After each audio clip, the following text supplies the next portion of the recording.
Welcome to the Parsha Perspective. Each week, we will delve deep in a weekly Torah portion to find a practical and insightful way to enhance your daily life.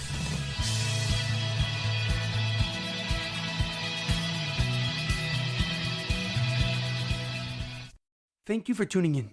My name is Rabbi Shalom Yemini, and each week we'll look into the weekly Torah portion to find practical and insightful ways to enhance your daily life.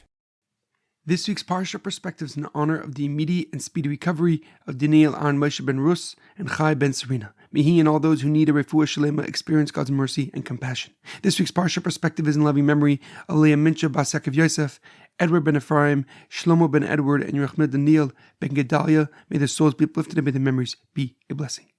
This week's Torah portion is Parshas Tzav, looking back for the future. Before I begin, I would like to mention that this Shabbos is called Shabbos Hagadol, the Great Shabbos. It is a name given to every Shabbos before Pesach.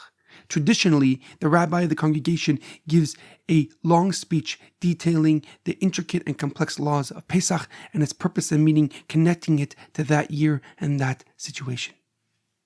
Our Parsha begins with God instructing Moshe to tell his brother Aaron and his 4 sons how to fulfill their duties in the Mishkan. The Torah details how to perform the various types of sacrifices and what must be brought along with them.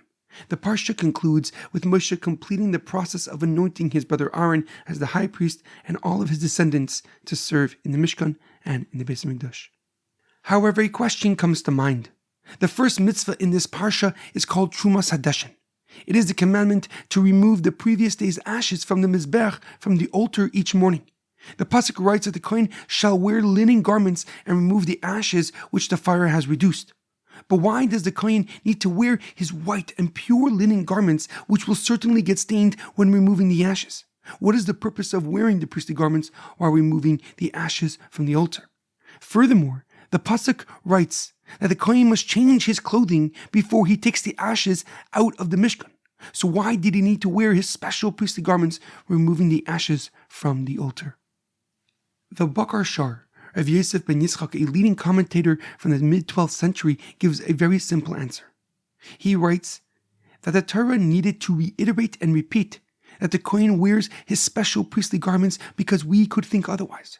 Since he will probably get his white linen garments dirty, we can assume that a Kohen should wear a different set of clothing, and therefore the Bakar Shar explains that since this is a service done in the Mishkan and in the Beis Hamikdash, the Kohen must wear his special and holy priestly garments. And even though they will probably get dirty, the Kohen must wear them nonetheless. But he must change into other set of clothing before he leaves the Mishkan with the ashes. For wearing priestly garments outside the Mishkan is forbidden according to the Torah. However, the Lubavitcher Rebbe, Rav Menachem Mendel Schneerson, gives a deeper and more profound explanation. He answers that there's a hidden purpose and a deeper reason for the Trumas Hadeshen, the ashes removal. The Pasuk writes that these ashes were from the burning of the fats of the previous day's sacrifices. In the evening, all that was not burnt during the day on the altar was put on the altar to burn during the night. The Lubavitcher Rebbe explains that this was the first service done each morning in the Mishkan and to teach us and signify a very powerful lesson. The sacrifices of yesterday enable the achievements that can be accomplished today. The Kohen can only add wood to keep the present fire alive by removing the ashes of the previous day's fire. The Kohen wears the priestly garments during this service not only because it must be done with the utmost dedication and devotion, but to help the Kohen recognize the importance of his work and what he represents. A connection to God through a physical offering that parallels an eternal commitment and devotion. A meaningful and practical relationship with our Creator, our Father in heaven, the Master of the universe. This lesson directly correlates with the purpose, with the intention of the upcoming holiday, Pesach, the holiday of freedom. During the Seder night, we harp on our past to give us perspective on our future. Why were we enslaved in Egypt? Why were we taken out of Egypt? Why did God, Melech Malchim Lachim, the King of all kings, the Master of the universe, choose us to be his nation? But the answer is simple. Because of the sacrifices of our forefathers, Abraham, Yitzchak, and Yaakov. Abraham circumcised himself at 99 years old because God commanded. Yitzchak offered himself as a sacrifice because God desired it.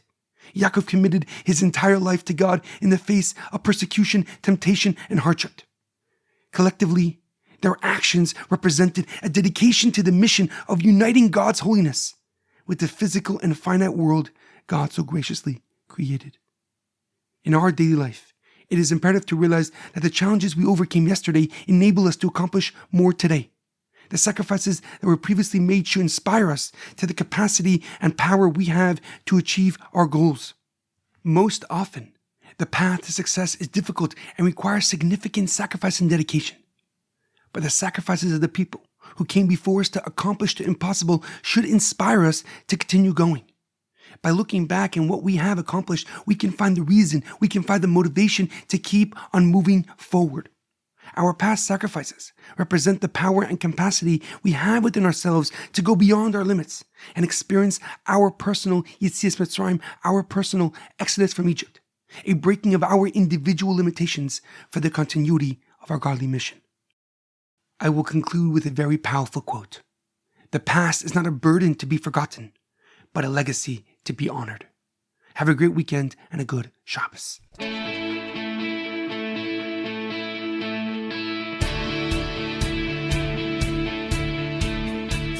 Thank you for tuning in to the Parsha Perspective. Check out our website, theparshaperspective.com. Send thoughts and comments to theparshaperspective@gmail.com. Till next time, thanks for listening.